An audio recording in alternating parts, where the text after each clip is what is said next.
Os registros indicam que 9 jovens experientes cortaram a própria barraca por dentro em plena madrugada, sob temperaturas extremas e visibilidade quase nula.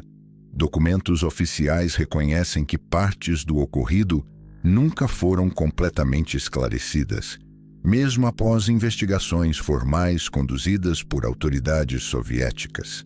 Décadas depois, o que aconteceu no Passo Dyatlov ainda apresenta detalhes que simplesmente não se encaixam de forma consistente.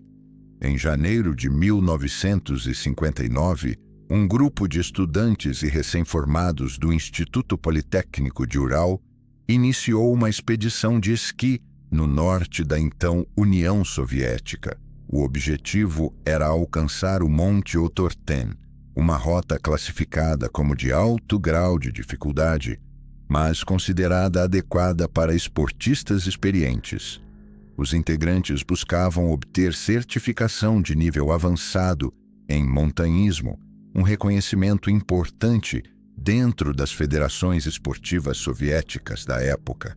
Todos os participantes possuíam histórico comprovado em expedições longas, enfrentando frio intenso, isolamento e terrenos instáveis. O líder do grupo, Igor Dyatlov, tinha 23 anos e era descrito por colegas e instrutores como organizado, cauteloso e tecnicamente preparado. Inicialmente, a expedição contava com 10 integrantes. Durante os primeiros dias de trajeto, um deles apresentou problemas de saúde e decidiu retornar à civilização, conforme registrado em diários pessoais e relatos posteriores. Esse detalhe se tornaria relevante mais tarde, pois ele seria o único membro do grupo a sobreviver. O restante da equipe seguiu viagem em direção às montanhas do norte dos Urais, uma região remota, com clima severo e poucas rotas de acesso. O último registro confiável do grupo data de 1º de fevereiro de 1959.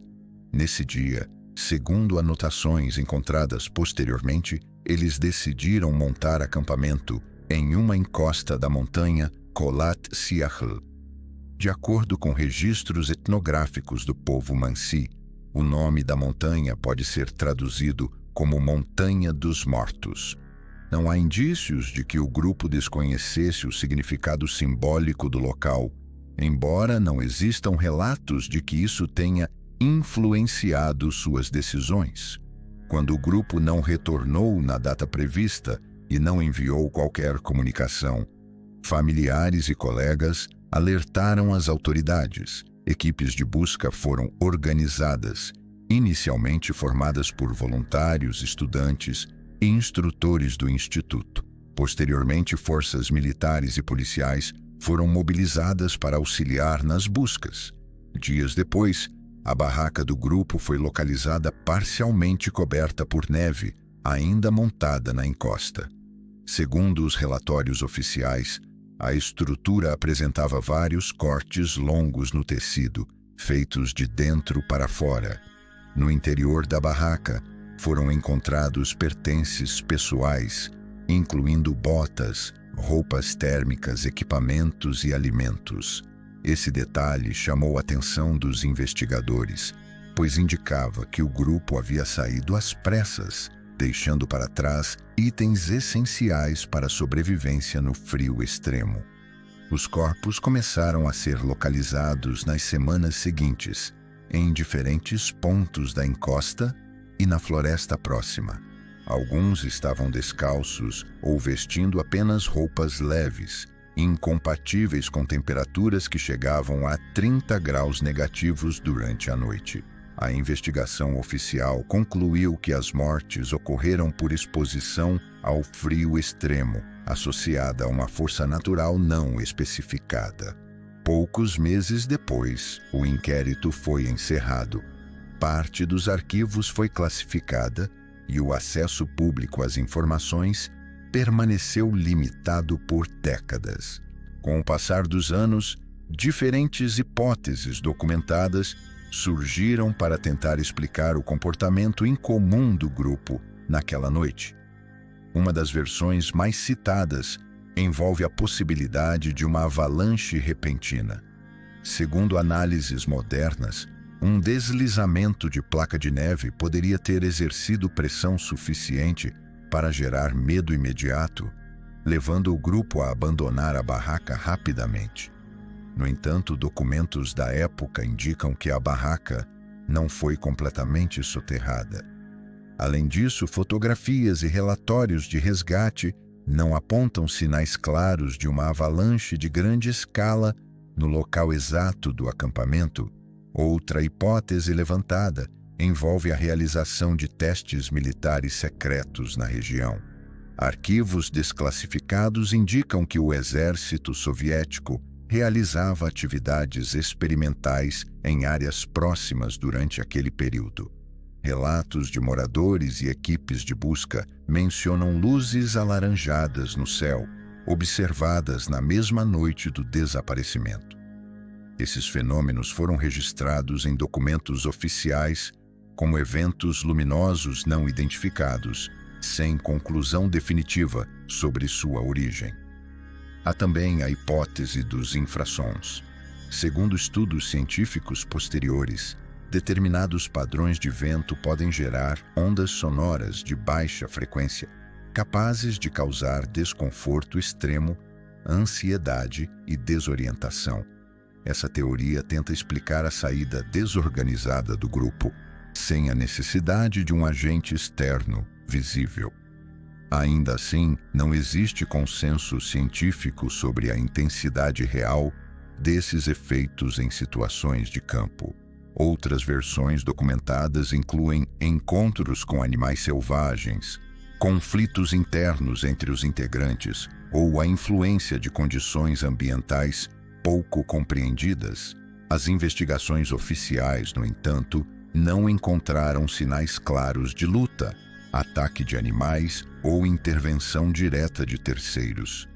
Cada teoria consegue explicar alguns elementos isolados do caso, mas nenhuma resolve o conjunto completo de evidências.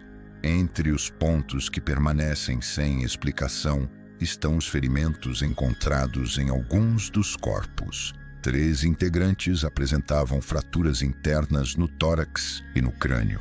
Segundo laudos forenses, esses ferimentos eram compatíveis com impactos de alta energia, mas sem sinais externos proporcionais de trauma. Esse contraste levantou questionamentos entre pesquisadores independentes ao longo das décadas. Outro detalhe amplamente discutido envolve o estado de uma das vítimas, encontrada sem a língua e com partes do tecido facial ausentes. Relatórios indicam que esses danos podem ter ocorrido após a morte, por ação de animais ou processos naturais, embora o tema continue gerando debates. Também foi registrada a presença de níveis anormais de radiação em algumas peças de roupa. Documentos oficiais sugerem que parte dos integrantes havia trabalhado anteriormente em instalações industriais sensíveis. Essa informação pode explicar a contaminação, mas a ligação direta com o ocorrido nunca foi completamente esclarecida. O posicionamento dos corpos também levanta questionamentos importantes. Alguns foram encontrados em posições que sugerem tentativa de retorno à barraca. Outros indicam esforços de sobrevivência improvisada, como a construção de uma fogueira na floresta. Ainda assim, a decisão inicial de abandonar o abrigo em condições tão extremas continua sendo um dos pontos mais difíceis de compreender. O encerramento relativamente rápido da investigação e a classificação parcial dos arquivos reforçaram dúvidas sobre a transparência do processo. Jornalistas investigativos e pesquisadores apontam que documentos importantes podem nunca ter sido divulgados integralmente. O caso Dyatlov permanece como um dos episódios mais debatidos da história dos mistérios reais. Registros oficiais, relatos paralelos e análises modernas oferecem hipóteses possíveis, mas nenhuma consegue responder a todas as perguntas.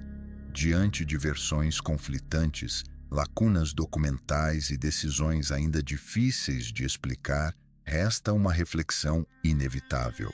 O que realmente levou aquele grupo experiente a agir daquela forma, naquela noite, em um dos lugares mais inóspitos do planeta? Alguns registros explicam parte da história, outros apenas levantam novas perguntas. O que você acha que realmente aconteceu? Se esse arquivo levantou perguntas, deixe sua opinião nos comentários e acompanhe os próximos registros.